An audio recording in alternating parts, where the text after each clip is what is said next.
കെഎസ്ആർടിസിയിൽ pension fund രൂപീകരിക്കാൻ തീരുമാനം. ഫണ്ടിലേക്ക് പ്രതിമാസം 20 കോടി രൂപ വീതം സർക്കാരും കെഎസ്ആർടിസിയും നിക്ഷേപിക്കും. പെൻഷൻ കുടിശ്ശിക ഈ മാസം 24 മുതൽ വിതരണം ചെയ്യാനും തീരുമാനിച്ചു. മുഖ്യമന്ത്രിയുടെ അധ്യക്ഷതയിൽ ഗതാഗത മന്ത്രിയും തൊഴിലാളി യൂണിയൻ നേതാക്കളും നടത്തിയ ചർച്ചയിലാണ് പ്രധാന തീരുമാനങ്ങൾ ഉണ്ടായത്. കെഎസ്ആർടിസി നേരിടുന്ന കടുത്ത പ്രതിസന്ധിയായ പെൻഷൻ വിതരണത്തിന് ശാശ്വത പരിഹാരം കണ്ടെത്തുക എന്ന ലക്ഷ്യത്തോടെയാണ് പെൻഷൻ ഫണ്ട് രൂപീകരിക്കാൻ തീരുമാനിച്ചിരിക്കുന്നത്. ഏപ്രിൽ മാസത്തിൽ തന്നെ ഫണ്ട് രൂപീകരിക്കുമെന്ന് മന്ത്രി തിരുവഞ്ചൂർ രാധാകൃഷ്ണൻ പറഞ്ഞു. ഫണ്ടിലേക്കായി 20 കോടി രൂപ വീതം സർക്കാരും കെഎസ്ആർടിസി നിക്ഷേപിക്കും.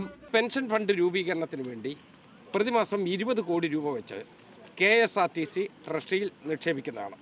ഗവൺമെൻറ്റും 20 കോടി രൂപ വെച്ച് തരും. 3 മാസത്തെ പെൻഷൻ കുടിശ്ശിക ഈ മാസം 24 മുതൽ വിതരണം ചെയ്യും. 15,000 രൂപ വരെയായിരിക്കും വിതരണം ചെയ്യുക. ഇതിന് മുകളിലുള്ള തുക ഗഡുക്കളായി വിതരണം ചെയ്യുമെന്നും മന്ത്രി പറഞ്ഞു.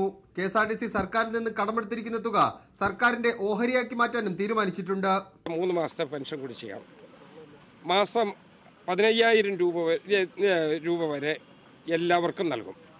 15,000 രൂപയിൽ കൂടുതൽ പ്രതിമാസ പെൻഷനുള്ള ആളുകൾക്ക് ആ ബാക്കിയുള്ള തുക ഡെഫേർഡ് പെൻഷനായിട്ട് മാറ്റിവെക്കും.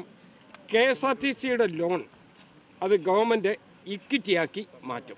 ലാഭകരമല്ലാത്ത റൂട്ടുകളിലോടുന്ന 25% ഷെഡ്യൂളുകൾ നിർത്തലാക്കി ഇവ ലാഭകരമായ റൂട്ടുകളിലേക്ക് റീഷെഡ്യൂൾ ചെയ്യും. KTDFCയിൽ നിന്ന് കടമെടുത്ത തുക ദേശസാൽകൃത ബാങ്കുകളിലേക്ക് മാറ്റാനും തീരുമാനിച്ചിട്ടുണ്ട്. റിപ്പോർട്ടർ, തിരുവനന്തപുരം.